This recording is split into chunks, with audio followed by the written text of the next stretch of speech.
Hello everyone, welcome back to study with Namrata Pandey. मैं हूं आपके साथ नम्रता पांडे। आपने पिछले क्लास में जो बाल केंद्रित शिक्षा और प्रगतिशील शिक्षा देखा था, इस दोनों टॉपिक को मैंने 2 क्लास में कंप्लीट किया है। ज़रूर एक बार देखिएगा। इससे बाहर सीटेट में कुछ भी नहीं पूछा जाता है। उसी पर आधारित मैं आज प्रश्न लेकर आई हूँ कि कौन सा प्रश्न किस ईयर में पूछा गया और किस तरह से इस टॉपिक पर प्रश्न निकाले जाते हैं। पहला प्रश्न आप देखिएगा। सीबीएसई द्वारा अपनाए गए प्रगतिशील शिक्षा के प्रतिमान में बच्चों का समाजीकरण किस प्रकार से किया जाता है, उससे अपेक्षा की जा सकती है कि, यानी कि जो सीबीएसई के द्वारा अपनाया गया है प्रगतिशील शिक्षा के प्रतिमान में बच्चों का समाजीकरण वो किस प्रकार से किया जाता है। ये सीटेट 2014 में पूछा गया था। और वो सामूहिक कार्य में सक्रिय भागीदारिता का निर्वाह करे तथा सामाजिक कौशल सीखे। ये सबसे महत्वपूर्ण है, क्योंकि आप ये देखेंगे वे समय नष्ट करने वाली सामाजिक आदतों प्रकृति का त्याग करे तथा सीखे कि किस प्रकार अच्छी श्रेणियाँ पाई जा सकती है। ये सब जो है ये सब बिल्कुल अलग हटके है, वो बिना प्रश्न उठाए समाज के नियमों भी अन्य। आप जो बाकी ये 3 पढ़िएगा आपको खुद लगेगा कि ये सूटेबल नहीं है। तो आपका ये आंसर 2 नंबर है। दूसरा प्रश्न है आपका, प्रगतिशील शिक्षा के संदर्भ में निम्नलिखित में से कौन सा कथन जॉन डीवी के अनुसार समुचित है। क्योंकि मैक्सिमम कथन जो आपने पिछले क्लास में कवर किया है जॉन डीवी ने ही कराया है। तो जॉन डीवी ने ऐसा तो नहीं कहा है कक्षा में प्रजातंत्र का कोई स्थान नहीं होना चाहिए। ये तो होगा ही नहीं, प्रजातंत्र तो हर जगह। क्योंकि जॉन डीवी ने ऐसा कहा है कि का कहना है कि शिक्षा जो है वो बालक के लिए है। बालक सिर्फ शिक्षा के लिए नहीं है, बालक और भी कई चीज़ों के लिए है, लेकिन शिक्षा जो है वो सिर्फ और सिर्फ बालक के लिए है। इस चीज़ को समझिएगा। जैसे प्यासे कुएं के पास जाते हैं, कुएं उठकर नहीं आते हैं, उसी तरह यहाँ जॉन डीवी ने कहा है कि शिक्षा जो है वो बालक के लिए है। बालक सिर्फ और सिर्फ शिक्षा के लिए नहीं है, कई चीज़ों के लिए है। तो ये जो है विद्यार्थी को स्वयं ही सामाजिक समस्याओं को सुलझाने में सक्षम होना चाहिए। जिज्ञासा विद्यार्थियों के स्वभाव में अंतर्निहित नहीं है, अपितु इसका संवर्धन करना चाहिए। कक्षा में विद्यार्थियों का निरीक्षण करना चाहिए, न कि सुनना चाहिए। ये सब निगेटिव है।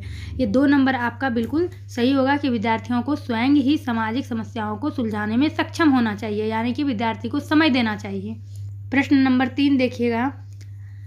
बाल केंद्रित शिक्षा का समर्थन निम्नलिखित में से किस विचारक द्वारा किया गया है। बाल केंद्रित शिक्षा का समर्थन, तो ये जॉन डीवी हैं। जॉन डीवी द्वारा समर्थित लैब विद्यालय के उदाहरण है। लैब विद्यालय के उदाहरण क्या है, ये 2012 में पूछा गया है। ये भी 2012 में। इसके पहले जो 2 प्रश्न आपने देखा वो दोनों 2014 में पूछे गए थे। तो ये जो लैब विद्यालय ये भी प्रगतिशील विद्यालय है। लैब विद्यालय का उदाहरण है प्रगतिशील विद्यालय। और फिर आपका है 5 नंबर, निःशुल्क एवं अनिवार्य शिक्षा का अधिकार 2009 में। अनिवार्य शब्द का अर्थ क्या है। दंडात्मक कार्य से बचने के लिए बच्चों को विद्यालय भेजने के लिए अभिभावकों का अनिवार्य रूप से जोर डाला गया है। नहीं। अनिवार्य शिक्षा सतत परीक्षण के माध्यम से प्रदान की जाएगी। नहीं। ये जो आपका है उचित सरकारें दाखिले, उपस्थिति और प्रारंभिक शिक्षा की पूर्णता को सुनिश्चित करेगी। ये है निःशुल्क एवं अनिवार्य शिक्षा, और इसको मैंने डिटेल में आप लोगों को समझाया है। उचित सरकारें दाखिले, उपस्थिति कि कितना बच्चा प्रेजेंट है, और प्रारंभिक शिक्षा की पूर्णता, जो प्रारंभिक शिक्षा होती है उसको पूर्ण रूप से सुनिश्चित करेगी। वादा जिस तरह से किया गया था 2011 तक इतना चीज़ होगा, जो कि कंप्लीट नहीं हो पाया है। तो ये है निःशुल्क एवं अनिवार्य शिक्षा का अधिकार अधिनियम, जो कि 2009 में लागू किया गया था। 2009 में कब इसको लोकसभा में पारित किया गया था, कब पूरे देश में लागू किया गया था, कब 86वें संविधान संशोधन के द्वारा इसको एक्ट का रूप दिया गया था, तो ये सब मैंने डिटेल में बताया है। तो अनिवार्य शब्द का यहाँ पर आपको अर्थ बताना था। अगला प्रश्न देखिएगा। अगला प्रश्न है आपका, शिक्षा का अधिकार अधिनियम 2009 के क्रियान्वयन के बाद कक्षा कक्ष, ये 2012 में पूछा गया है। कक्षा कक्ष आयु के अनुसार अधिक समझातीय है। और 7 नंबर है, बाल केंद्रित शिक्षा के लिए निम्नलिखित में से कौन सा कारक आधार है। ये देखिएगा, बाल केंद्रित शिक्षा के लिए कौन सा कारक आधार है। व्यक्तिगत अंतर, बाल अधिकार नहीं, बच्चों को निःशुल्क और अनिवार्य शिक्षा का अधिकार अधिनियम, ये बाल केंद्रित शिक्षा का अधिकार है, यानी कि 3 नंबर। 8 नंबर आप देखिएगा, जब बच्चा फेल होता है तो इसका तात्पर्य क्या है। सारे प्रश्न शीटेड कभी 2012 में, कभी 11 में, कभी 14 में इस तरह से पूछा गया है। जब बच्चा फेल होता है तो इसका तात्पर्य है कि, क्या तात्पर्य है, बच्चे पढ़ाई के लिए योग्य ही हैं। योग्य ही है नहीं होगा, यहाँ पे योग्य नहीं है होगा, जो कि जिसका क्या आंसर ये होगा। बच्चे को किसी भी तरह से आप दोषी नहीं मान सकते हैं। बच्चे ने उत्तरों को सही तरीके से याद नहीं किया। याद करने का भी कोई शब्द बाल विकास में नहीं आएगा। बच्चे को प्राइवेट ट्यूशन लेनी चाहिए। प्राइवेट ट्यूशन के खिलाफ है सारे अधिनियम। और व्यवस्था फेल हुई है, ये बिल्कुल सही है, व्यवस्था फेल हुई है। आपने बच्चे को जब सतत और व्यापक मूल्यांकन की बात हुई है तो फिर आपके बच्चे फेल क्यों हुए। प्रश्न नंबर 9 देखिएगा, शिक्षम से अधिगम पर बल देने वाला परिवर्तन हो सकता है। ये भी सीटेट 2012 में पूछा गया था। शिक्षण से अधिगम पर बल देने वाला परिवर्तन हो सकता है और यह है बाल केंद्रित शिक्षा पद्धति अपनाकर। जो शिक्षण में जो अधिगम होता है यानी शिक्षण में जो सिखाया जाता है उसमें परिवर्तन हो सकता है बाल केंद्रित शिक्षा पद्धति को अपनाकर।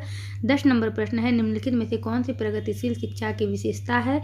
तो प्रगतिशील शिक्षा की विशेषता यही है, समय सारणी और बैठने की व्यवस्था में लचीलापन। जो आपने मैनेजमेंट वाला जो मैंने प्रगतिशील शिक्षा के अंतर्गत ये बिंदु बताया था, मैनेजमेंट यानी कि व्यवस्था। और 11 नंबर प्रश्न देखेंगे, बाल केंद्रित कक्षा में बच्चे सामान्यतः सीखते हैं। सभी प्रश्न पूछे गए हैं ये 2012 में। किससे सीखते हैं बाल केंद्रित कक्षा में? तो ये है आपका व्यक्तिगत और सामूहिक दोनों रूप से, मुख्य रूप से शिक्षक से, व्यक्तिगत रूप से समूहों में। तो सबसे इसका महत्वपूर्ण आंसर है बच्चे व्यक्तिगत और समूह दोनों रूपों में सीखते हैं। 12 नंबर प्रश्न है, प्रारंभिक स्तर पर एक शिक्षक में निम्न में से किसे सबसे महत्वपूर्ण विशेषता माननी चाहिए? प्रारंभिक स्तर पर किस क्लास का बच्चा है, प्रारंभिक क्लास का है, तो शिक्षक को की सबसे महत्वपूर्ण विशेषता क्या होनी चाहिए? पढ़ाने की उत्सुकता या धैर्य और दृढ़ता, शिक्षण पद्धतियों और विषयों के ज्ञान में दक्षता और अति मानक भाषा में पढ़ाने की दक्षता। चूँकि ये है प्राथमिक स्तर पर तो ये धैर्य और दृढ़ता है। बच्चे एक चीज़ को कई बार समझाना पड़ेगा तभी आप बच्चे समझेंगे। प्रश्न नंबर 13 है, वर्तमान समय में बाल केंद्रित शिक्षा पर जोर दिया जाता है। निम्नलिखित में से कौन सी बाल केंद्रित शिक्षा की विशेषता नहीं है? ये समझना है। वर्तमान समय में बाल केंद्रित शिक्षा पर जोर दिया जाता है, ये बिल्कुल सही है। निम्नलिखित में से कौन सी बाल केंद्रित शिक्षा की विशेषता नहीं है? बालक के सर्वांगीण विकास पर जोर देना, ये विशेषता है। बालक के मनोविज्ञान को समझना, ये भी विशेषता है। बालक को केवल तथ्यात्मक ज्ञान से अवगत कराने पर जोर देना और बालक के मनोविज्ञान को समझते हुए उसकी समस्याओं को दूर करना, ये है। ये जो 13 का आप 3 देख रहे हैं ये नहीं है, क्योंकि यहाँ तथ्यात्मक सिर्फ तथ्य वाला ज्ञान नहीं देना है, उसे हर तरह उसका सर्वांगीण विकास, उसे हर तरह का ज्ञान देना है। 14 नंबर प्रश्न है, आजकल शिक्षा के विभिन्न आधारों पर विशेष जोर दिया जाता है। आधुनिक शिक्षा प्रणाली के एक समर्थक के रूप में आपके अनुसार बालक की शिक्षा निम्नलिखित में से किस पर आधारित होनी चाहिए? ऑप्शन है आपका, ये देखेंगे, बालक के आर्थिक स्तर, बालक की सामाजिक स्थिति पर, बालक की इच्छा एवं रुचि पर, बालक की मूल प्रवृत्तियों, प्रेरणाओं और संवेगों पर। ये जो मूल प्रवृत्ति है जो आपने कल देखा था, मूल प्रवृत्ति और प्रेरणा, संवेग, इन सभी चीज़ों पर अगर जोर दिया जाएगा, इन सभी चीज़ों पर अगर शिक्षा प्रणाली, आधुनिक शिक्षा प्रणाली के अंतर्गत इन सभी चीज़ों पर जोर दिया जाएगा तो इन तीनों चीज़ों में ये चीज़ शामिल है, तो आपका हो जाएगा आंसर 4 नंबर। फिर 15 देखेंगे, बाल केंद्रित शिक्षा के समर्थक के तौर पर आपके अनुसार निम्नलिखित में से किसका महत्व सबसे अधिक है?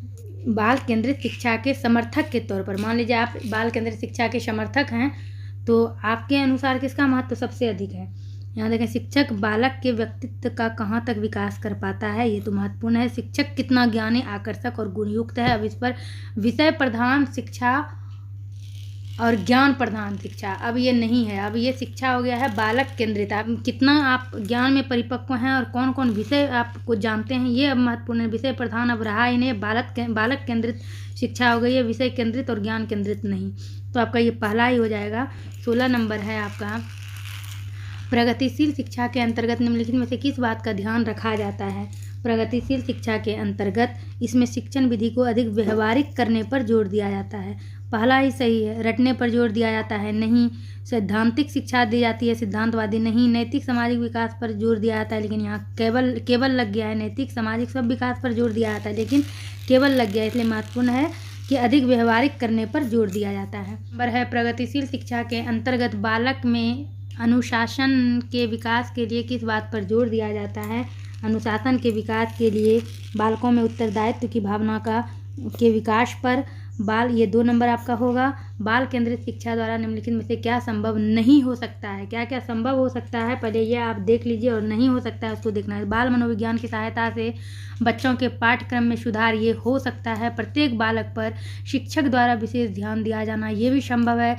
प्रत्येक बालक पर पृथक रूप से ध्यान नहीं दिया जाना, यहाँ नहीं लग गया तो ये संभव नहीं है, क्योंकि इसी का जस्ट अपोजिट आप दूसरे नंबर पर देख रहे हैं, प्रत्येक बालक पर शिक्षक द्वारा विशेष ध्यान, तो फिर ये कोई मतलब नहीं है। और प्रत्येक बालक की विशेष आवश्यकताओं को समझना, ये तीनों सही है। आपका ये 3 हो जाएगा। तो प्रश्न पूछने के तरीके को समझिए किस तरह से कंफ्यूज करके पूछ रहा है। प्रश्न नंबर 19 समझिएगा। बाल केंद्रित शिक्षा को व्यवहार में लाने वाले शिक्षक के लिए निम्नलिखित में से किसकी जानकारी रखना आवश्यक है। ये शिक्षक के लिए की बात है, तो शिक्षक के लिए बालक के व्यवहार के मूल आधारों के बारे में जानने से अधिक आवश्यक यह है कि वह उसके परिवार के बारे में जाने नहीं। बालक के मूल आधार के बारे में जानिए, उसका आधार क्या है, उसका बैकग्राउंड क्या है, तो सब कुछ पता चल जाएगा। शिक्षक केवल बालक की रुचियों को जाने नहीं, शिक्षक केवल बाल केंद्रित शिक्षा को व्यवहार में लाने वाले शिक्षक के लिए। शिक्षक को बालक के बारे में भले ही कुछ जानकारी ना हो, किंतु उसके परिवार की आर्थिक स्थिति के बारे में बस पता होना चाहिए। ये भी गलत है। बालक के संबंध में शिक्षक को उसके व्यवहार के मूल आधार, आवश्यकता, मानसिक स्तर, रुचि, योग्यता, व्यक्तित्व सभी का विस्तृत ज्ञान होना चाहिए। देखिए ये थोड़ा सा सही लग रहा था, शिक्षक केवल बालक की रुचियों को जाने, लेकिन इससे कहीं बेहतर ये है, इसमें बहुत चीज़ है। तो आपका ये 4 नंबर हो गया। और 20 नंबर प्रश्न है, प्रोजेक्ट प्रणाली का प्रयोग निम्नलिखित में से किस शिक्षा पद्धति के अंतर्गत किया जाता है। तो ये भी जॉन डीवी ने कहा था, और प्रोजेक्ट प्रणाली वगैरह गिजू भाई ने इसको प्रचलन में लाया था। तो ये सभी प्रगतिशील शिक्षा का एक रूप है। तो ये है प्रगतिशील शिक्षा। प्रोजेक्ट विधि जॉन डीवी ने अपनाने के लिए कहा था, और प्रोजेक्ट विधि गिजू भाई ने भी कहा था। 21 नंबर प्रश्न देखिएगा, है बाल केंद्रित शिक्षा के पाठ्यक्रम के संदर्भ में निम्नलिखित में से कौन सा कथन सही नहीं है। तो आप पहले कौन सा कथन सही नहीं है। पाठ्यक्रम का विकास व्यक्तिगत विभिन्नताओं, प्रेरणाओं, मूल्यों एवं सीखने के सिद्धांतों के मनोवैज्ञानिक ज्ञान के आधार पर किया जाना, यानी पाठ्यक्रम का विकास जो है ये इन सभी चीज़ों के मनोवैज्ञानिक ज्ञान के आधार पर। दूसरा है, पाठ्यक्रम बनाने में शिक्षक यह ध्यान रखता है कि शिक्षार्थी की और समाज की क्या आवश्यकताएं हैं और सीखने की कौन सी क्रियाओं से ये आवश्यकताएं सर्वोत्तम रूप से पूर्ण हो सकती है। ये सही है। ये भी सही है, व्यक्तिगत विभिन्नताओं, प्रेरणाओं, मूल्यों इन सभी को ध्यान में रखते हुए। और ये प्रश्न है कि कौन सा सही नहीं है। तो ये जो आप देखेंगे, पाठ्यक्रम बनाते समय शिक्षक की आवश्यकताओं एवं विद्यालय में उपलब्ध सुविधाओं का ध्यान रखा जाना चाहिए, ये सही नहीं है। फिर क्रियात्मक होने के लिए प्रत्येक पाठ्यक्रम में समुचित मनोवैज्ञानिक आधार स्थापित हो, ये भी सही है, यानी कि इसका आंसर 3 हो जाएगा। ये सही नहीं है। 22 नंबर देखेंगे आप, प्रगतिशील शिक्षा के अंतर्गत शिक्षा के किन 2 तत्वों को विशेष महत्वपूर्ण माना है। मैंने बिल्कुल इसको डिटेल में बताया। ये है आपका रुचि और प्रयास। प्रगतिशील शिक्षा के अंतर्गत जॉन डीवी ने कहा है, बच्चे की रुचि को जानिए और अपना प्रयास उसकी रुचि को पूरा करने के लिए, उसकी रुचि को अग्रसर करने के लिए जारी रखिए। तो ये आपका पहला ही हो जाएगा। 23 नंबर है आपका, शिक्षा का अधिकार अधिनियम 2009 के संदर्भ में निम्नलिखित में से कौन सा कथन सत्य है। भारत के 6 से 14 वर्ष आयु वाले वर्ग के सभी बच्चों को मुफ्त एवं आधारभूत शिक्षा उपलब्ध कराना अनिवार्य है, ये सही है। इस उद्देश्य की पूर्ति के लिए बच्चों से किसी प्रकार का कोई शुल्क नहीं लिया जाएगा और न ही उन्हें शुल्क अथवा किसी खर्च की वजह से आधारभूत शिक्षा लेने से वंचित किया जाएगा, यानी बी भी सही है। सी देखेंगे, यदि 6 वर्ष से अधिक आयु का कोई भी बच्चा किन्हीं कारणों से विद्यालय नहीं जा पाता है तो उसे शिक्षा के लिए उनकी आयु के अनुसार उचित कक्षा में प्रवेश दिलाया जाएगा। तो सी नंबर आप देखिए सही है कि गलत है। तो सी नंबर भी आपका सही है। तो आपका हो जाएगा ये सभी। और जिस तरह से टॉपिक में मैंने जितना वर्णन किया है उसी पर आधारित ये सारा प्रश्न है। कोई भी कैंडिडेट जिन्होंने मेरे टॉपिक को देखा है और ये भी देख रहे हैं प्रश्न उत्तर, तो ज़रूर मुझे कमेंट्स कर बताइएगा। आपके कमेंट्स का इंतज़ार रहेगा। और 24 नंबर देखिएगा, किसके सिद्धांतों के अनुरूप ही आजकल शिक्षा को अनिवार्य और क्या बनाने पर जोर दिया गया है। बाल केंद्रित शिक्षा के सिद्धांतों के अनुरूप ही आजकल शिक्षा को अनिवार्य और निःशुल्क बनाने पर जोर दिया गया है। 24 का बाल केंद्रित होगा या सार्वभौमिकता होगा, प्रगतिशील और निःशुल्क होगा, या प्रगतिशील शिक्षा के सिद्धांतों के अनुरूप ही आजकल की शिक्षा को अनिवार्य और सार्वभौमिक बनाने पर जोर दिया गया है। 24 का 1 होगा। 25 नंबर देखिएगा, प्रगतिशील शिक्षा के संदर्भ में निम्नलिखित में से कौन सा कथन असत्य है, यानी 3 सत्य है 1 असत्य है। 25 नंबर, प्रगतिशील शिक्षा के अंतर्गत अनुशासन बनाए रखने के लिए बालक की स्वाभाविक प्रवृत्तियों को कुंठित करना अनुचित माना जाता है, ये सही है, ये कथन सत्य है। 25 का दूसरा देखिएगा, प्रगतिशील शिक्षा में छात्र का विशेष महत्व है, शिक्षक का नहीं। ऐसा नहीं है, प्रगतिशील शिक्षा में छात्र और शिक्षक दोनों को महत्व दिया गया है। तो ये दूसरा ही गलत है। 25 का 2 ही हो जाएगा। आगे आपको बढ़ना ही नहीं है, बाकी आप 2 पढ़ लीजिएगा, आप समझ जाइएगा, यहीं पे रुक जाना है आपको एग्जामिनेशन हॉल में चारों नहीं पढ़ना है। आपको पहला और दूसरा ऑप्शन अगर लगे कि सही है तो फिर आगे नहीं बढ़ना है, क्योंकि समय वहाँ बिल्कुल कम होता है। नंबर 26 है, बाल केंद्रित शिक्षा के क्षेत्र में निम्नलिखित में से किस भारतीय शिक्षाविद की भूमिका सबसे अधिक उल्लेखनीय रही है। देखिए, बाल केंद्रित शिक्षा के क्षेत्र में बाल केंद्रित जब आए तो आप गिजू भाई का नाम याद रखिएगा, और जब प्रगतिशील आए, जॉन डीवी का नाम याद रखिएगा। तो ये है आपके गीजू भाई। और यहाँ देश शिक्षा के अंतर्गत पिछड़े हुए और मंद बुद्धि तथा प्रतिभाशाली बालकों के लिए शिक्षा का विशेष पाठ्यक्रम देने का प्रयास किया जाता है। किस शिक्षा के अंतर्गत? तो ये बाल केंद्रित शिक्षा के अंतर्गत ही पिछड़े, मंद बुद्धि, प्रतिभाशाली सभी बालकों के लिए विशेष पाठ्यक्रम देने का प्रयास किया जाता है। ये सभी महत्वपूर्ण पॉइंट थे। आपने देखा किस तरह के प्रश्न पूछे जाते हैं, किस तरह से प्रश्न पूछने की संभावना है, सब कुछ मैं आपको उपलब्ध कराती हूँ। तो जो लगातार देख रहे हैं और कुछ बेनिफिट लग रहा है उनको, तो कमेंट्स पर बताइएगा, आपके कमेंट्स का इंतज़ार रहेगा। बाकी जो नए हैं सब्सक्राइब करिएगा, आपको सारा टॉपिक प्लेलिस्ट में मिल जाएगा। मिलती हूँ मैं आपसे अपने अगले क्लास में एक नए टॉपिक को लेकर। बने रहिए इस चैनल के साथ। वीडियो पसंद आए तो लाइक करिएगा।